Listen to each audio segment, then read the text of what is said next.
Welcome to Tiny Chair Talks. What is Tiny Chair Talks? Tiny Chair Talks are open conversations in tiny chairs.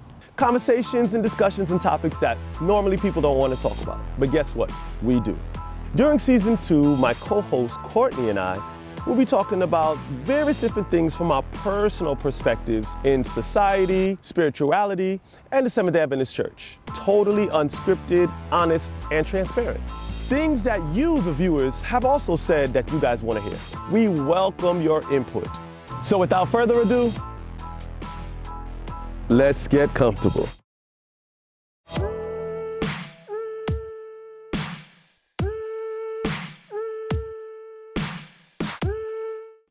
Can I get a water, please? On the rocks? Shaken, not stirred.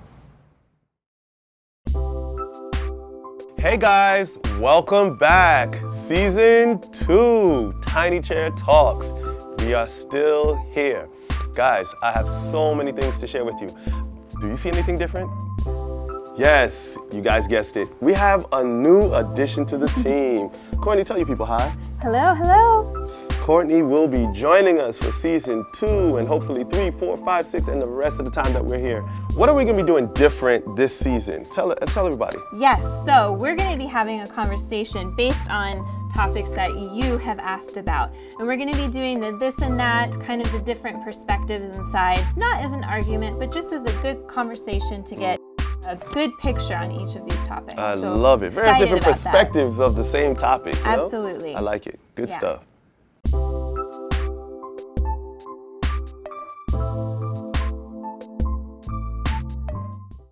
All right, guys, what have we got?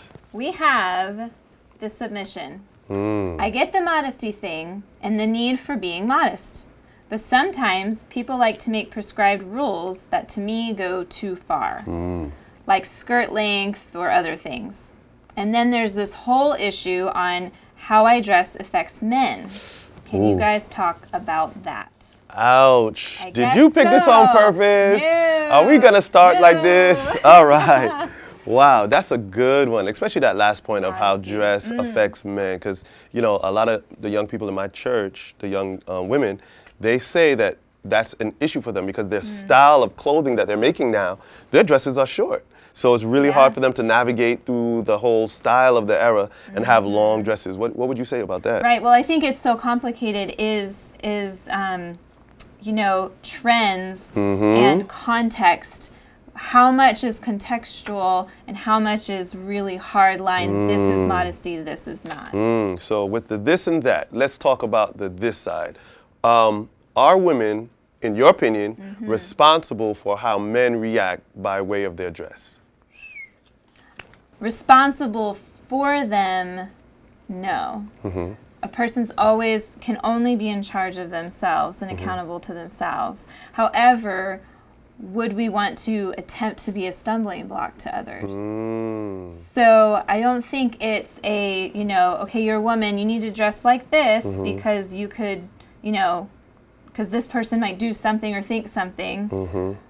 Men and boys need to be taught, this is how you respect a woman, this is how you act, this is how you think.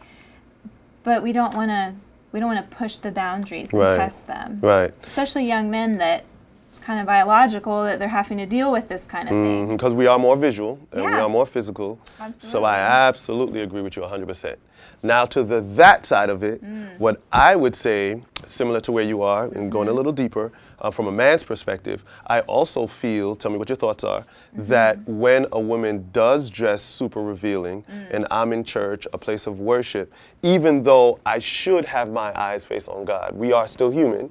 And our eyes will stray, and depending on when we stray, what we see and the thoughts, because we're still sinners and we are still struggling, I feel like at times that can cause for us a little bit of destruction. Again, as you said, we are in control, but at the same time, if that isn't there, the obstacle isn't there, I feel like it would be less of a distraction. What do you think about that? Absolutely, I totally agree with that, and this is what I mean by the stumbling block. We want to, you know, make sure we're not making it a woman's fault for someone thinking certain ways of her.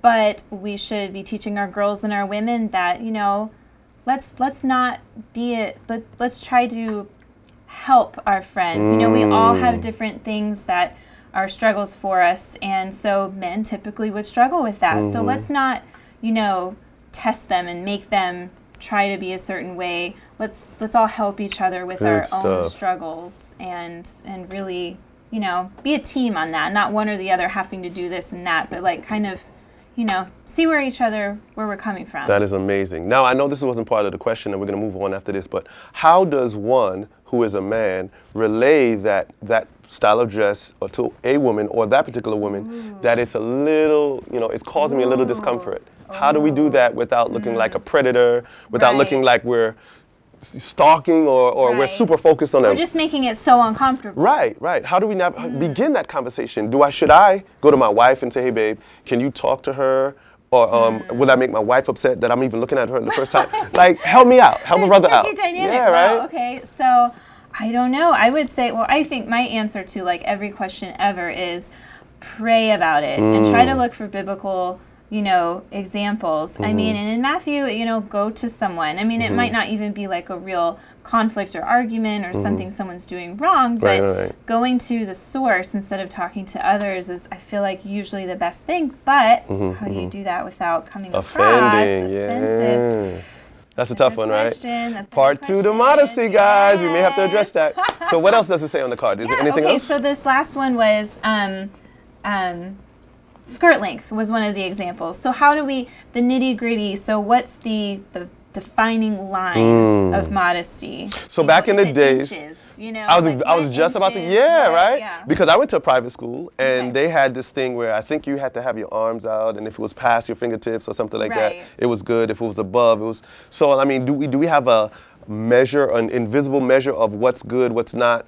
There are some individuals who are built with longer limbs than torso, and it gives the appearance as though it's short, but it's really not. Right. So how do we navigate that without looking weird, awkward, and walking up to someone with a ruler and be like, oh, that's a little too short? Exactly. Like, where do we go?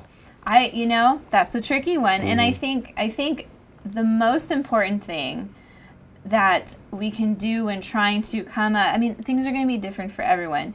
Body types, height, everything is going to be a factor into it. Culturally, you know, not even culturally in relation to the Bible, but culturally just in our modern world, all the different cultures. So I think the core of this modesty issue is, where is your heart? And your intentions, right? Your intentions. Yeah, only you really truly know that.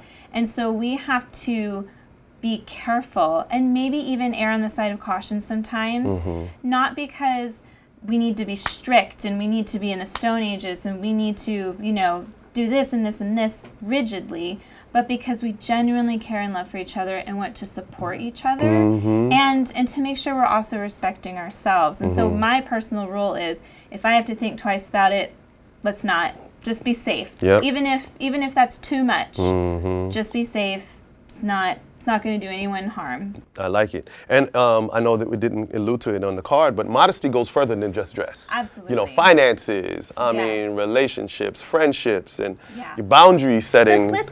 Simplicity in Absolutely. life. So where is the mixture of, you know, your passions and your excitement and your expression of self versus being responsible, frugal, simple. Right. Awesome. So if I heard you correctly, there are two sides. Yeah. There's always perspective, how we look at it. There are various different reasons into things that's so why. If that was the only dress that she had, first time in church. Exactly. So we have to dig deeper than just the, oh, look at her, she's you know wearing And a be modest forgiving. dress. Of Be each forgiving. other. And know self. Because if you are at a place where you're doing too much or you just humble yourself and you know, so I like it. Go before God, always see God first. Absolutely. Was also a great point that you made. Love Absolutely. it. Guys, that was our take on the this and that with modesty. Hope you liked it.